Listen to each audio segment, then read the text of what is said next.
getting those players to perform at a level way above the kinds of players that they were earmarked to be at the beginning of the season. Percy Harvin, what can you say? He had 3 TDs called back on penalties. Just keep playing the guy. And then the Seahawks defense, too. I think you got to play him this week. You should keep your expectations in check because of that Dallas offense. But, I still play him. There's a few I would play ahead of him this week. But if I didn't have those other defenses on my team as a second defense, I'm sticking with the Seahawks. I'm not letting it go because they're just that good. Seahawks and the 12th man reign supreme this weekend. The Washington Redskins travel to the Arizona Cardinals. And the Arizona Cardinals, they're 3-1, but you know what their point differential is for the season?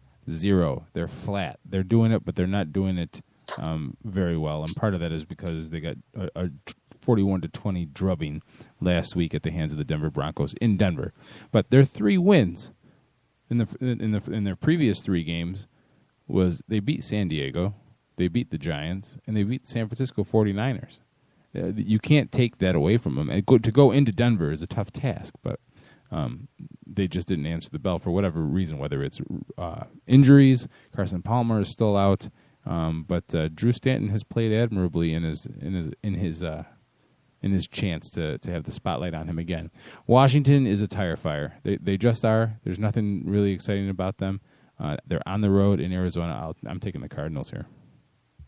I'm going to take the Cardinals as well. This is going to be an interesting game for me because the Cardinals actually have quarterback issues. It's not just that it's Drew Stanton and not Carson Palmer, but now we're looking at this being Logan Thomas and not Drew Stanton. Logan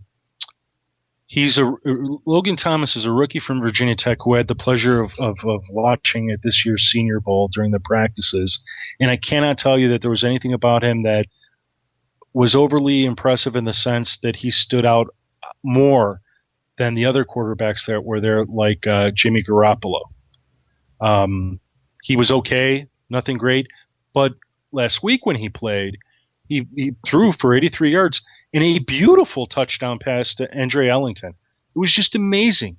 So I'm sort of looking forward to see if he is the second coming of name your quarterback, let's say Carson Palmer, because Bruce Arians seems to have this magical way with young quarterbacks, and if he has this could be a young player that we'll be talking about for the rest of the season. That having been said, the Cardinals, they're giving up 8 pass TDs versus 3, and the Redskins are giving up 11 pass TDs versus 3 rush TDs. So you definitely got to like the Cardinals wide receivers. You're sort of hedging your bets because of the idea of having a rookie quarterback. Andre Ellington is likely the best play in the bunch, even though the Redskins' rush defense has been pretty good.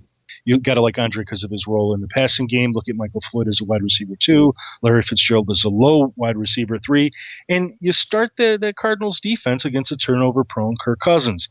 For the Redskins, I like Kirk Cousins as a low QB1 in this game. There's nothing about the Cardinals pass defense that is outwardly special, except they could possibly shut down Pierre Garçon, but you're still starting him, and for sure, after last week, start Deshaun Jackson. There was finally some real chemistry that we saw between him and Kirk Cousins, and Deshaun Jackson looked rejuvenated and looked like a football player for once. Alfred Morris, I like him, but as an RB2, this could be a rough week for him. And if Jordan Reed makes it back to the gridiron, he becomes a must-start. Just start him. In the end, I see a very evenly handed game, medium scoring. The Cardinals will win at home through some big plays. The New York Giants travel to the Philadelphia Eagles in an NFC East showdown. The Giants have found their way a little bit. 3-2 after starting out 0-2. The Eagles are 4-1, but if there was ever an unimpressive 4-1 team, it's the Philadelphia Eagles. But that being said, it's a division game. All that stuff goes out the window usually. But the Giants are on such a tear right now. As far as just things going their way. Eli Manning looks like he's not quite as done as maybe we all thought he was, myself included. But it's a division game. I very rarely pick against the home team in these. I like the Eagles. I like the Eagles too. I think it's going to be an interesting game. The Giants are going to show up. This is one of the games that I've looked at where I see both these teams doing some wonderful things offensively and in fantasy football. And I've pretty much got all their guys as players that can be on the gridiron, including Odell Beckham, who in his first gameplay as a rookie had 4 receptions for 44 yards and actually caught the winning touchdown. So that goes a long way to telling you the kind of player that he is. Even Ruben Randle looked like an asset on the team, and I think it's because of Odell Beckham. Suddenly, Eli Manning doesn't have just 3 targets. He's got 4. And then Andre Williams, he's one of my top starts this week. He's going to be filling in for Rashad Jennings. This is an Eagles rush defense that gives up an average of 132 rush yards per game.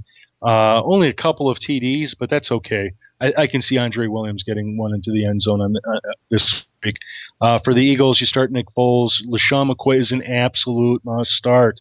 Get him in there. This is a Giants team that's given up 6 rushing TDs. So I like LaShawn McCoy to be active in both the running and the passing game. Jeremy Macklin's a must start. Zach Ertz. And the Eagles defense, give them a go. I know they're a little banged up, but they've been opportunistic.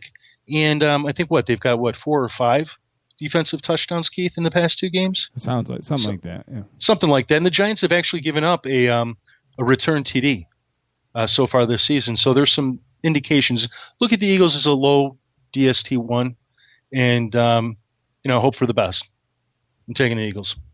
All right, the last matchup of the week, the San Francisco 49ers travel to the St. Louis Rams in what should be, what very well could be another dud primetime NFL matchup.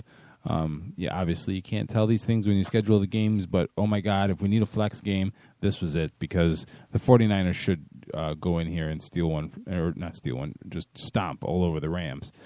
But the Rams have something about them, a certain moxie, whether it's simply because Jeff Fisher's their coach, I'm not sure. But there's just something, a grittiness about them that when I was making my pick, I almost took a flyer and said, you know what, upset special, here we go, makes no sense, but I just can't. San Francisco has won a couple games in a row. They seemed like the Giants to be finding their groove again. I'm going to take the 49ers on the road here to beat the Rams. I am too, but I'm not going to discount a Rams team that has historically played well at home, even in big primetime games. Last year, take, for example, the Seahawks versus the Rams. I can't recall if the Rams actually won that game or if basically they kept the game so close that whatever the Vegas spread was, they were clearly within it. But you have to like the 49ers this week. The Rams give up almost 30 points per game.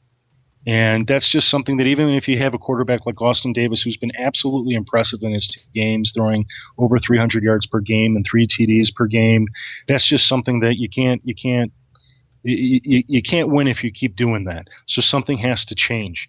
I like Colin Kaepernick as a borderline quarterback 1.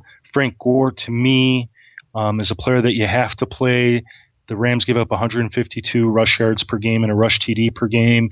Michael Crabtree is a decent play.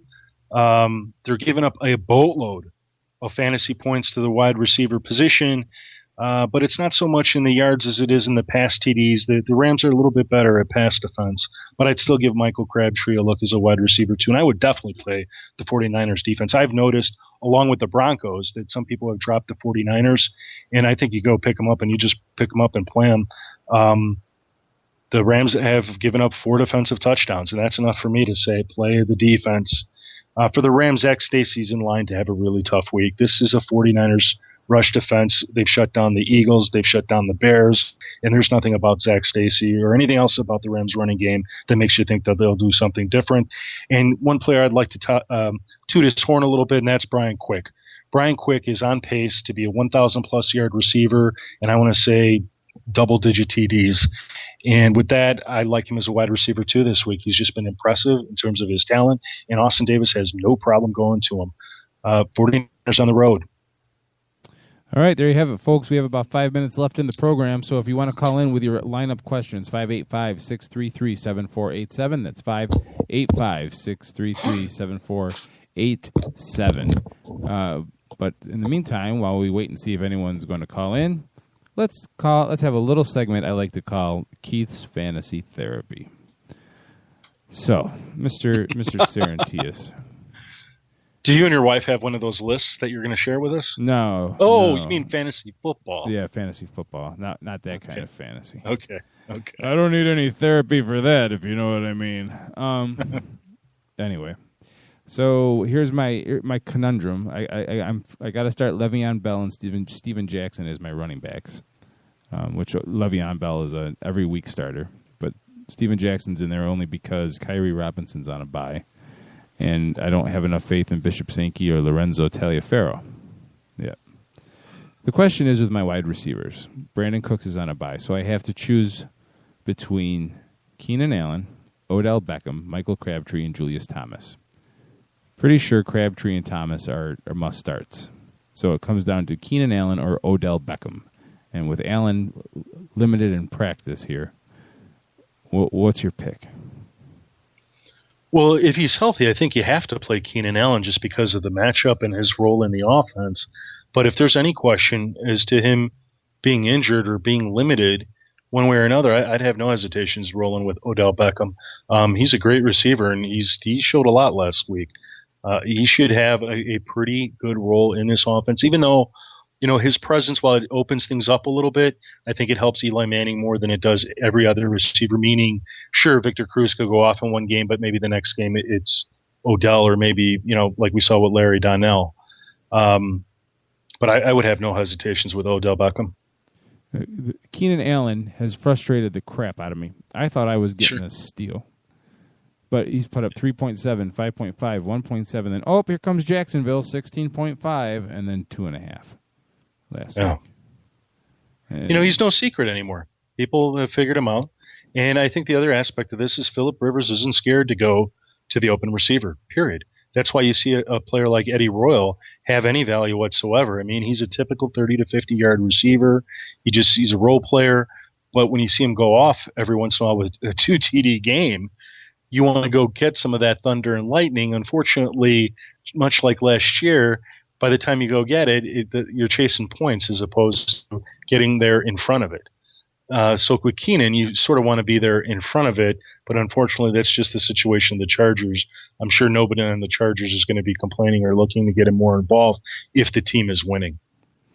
But the talent's there. All right, well, let's talk about a player that's on a bye on my roster, Brandon Cooks. Are you off that bandwagon right now? No, I'm still on Cooks because of the amount of targets that he's getting. If you've got a player that's getting the majority or second most targets on a team, he's the second, Jimmy Graham number one. You want them active because that means sooner or later they're just going to break one loose. Now, part of this has to be the sort of communication and connection between him and Drew Brees, which is why you're not seeing some bigger games. Now, should Jimmy Graham miss next week when they come off the bye due to that injury that he had? Wow, Brandon Cooks is on the radar to be a definite wide receiver too. All right, and one last question before we jettison this night. I hope I make you feel better. They're hard questions because they're easier to answer if a player is performing or there's sort of some rhyme or reason as to what's driving their production. But in these instances, when you have a player that's being targeted heavily and he's just not catching the football, that there's nothing you can really say about that. Right. 585-633-7487. We're going to call last call here. 585-633-7487. I have one more question, and this is a conundrum for you. All right, I want you to close your eyes and envision the decision that I have to make for Sunday here. Okay, team defense. Now in our league, there's no yardage. Yardage doesn't factor into it. Just strictly points allowed and TDs and sacks and interceptions and the usual stuff. Okay. Denver Broncos versus the Jets or the Detroit Lions versus the Minnesota Vikings. Both defenses are on the road. Wow, that's a toughie. Let me think about this. Can I get some sort of a countdown or something? Here. Let's see if I don't have the Jeopardy. I got it. I would go with the Broncos, and here's why. That Jets team is just in complete disarray. I don't trust Geno Smith. I think you're going to be looking at some turnovers. They're going to more than likely shut down or can shut down the running game because there should be no passing game. I mean, Geno Smith hasn't really done anything to press upon anybody. that he can be the man.